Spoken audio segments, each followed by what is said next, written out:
സഭയ്ക്ക് ഇക്കാലങ്ങളിൽ വേർപാട് അനിവാര്യമോ? വേദപുസ്തകം അതേപ്പറ്റി എന്തു പറയുന്നു? പിതാക്കന്മാരുടെ കാലയളവുകളിൽ അവർക്ക് ലഭിച്ച വചന വെളിപ്പാട് തെറ്റായിരുന്നുവോ? ഇക്കാലയളവിൽ കണ്ടുവരുന്ന വ്യത്യസ്തമായ പ്രതിഭാസങ്ങൾക്ക് വചനാടിസ്ഥാനത്തിൽ എന്തെങ്കിലും ആധികാരികതയുണ്ടോ? ഒരു വിശ്വാസി എങ്ങനെ ഈ വക കാര്യങ്ങളെ അഭിമുഖീകരിക്കണം? ദൈവവചനാടിസ്ഥാനത്തിൽ പരിശോധിക്കുവാനും ശരിയേത് തെറ്റേത് എന്ന് വിലയിരുത്തി സ്വജീവിതത്തിൽ വരുത്തേണ്ട മാറ്റങ്ങൾ വരുത്തേണ്ടതിനുമായി ഈ പഠനം ഉപകരിക്കും എന്ന വിശ്വാസത്തോടെ ദൈവനാമമഹത്വത്തിനായി നിങ്ങൾക്ക് മുമ്പിൽ ഇന്നു മുതൽ ഈ വിഷയം അവതരിപ്പിച്ചു കൊള്ളട്ടെ.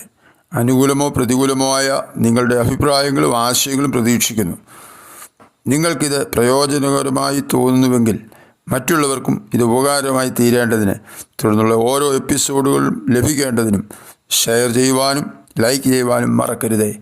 സഭയ്ക്ക് ഇക്കാലഘട്ടത്തിൽ വേർപാട് അനിവാര്യമോ?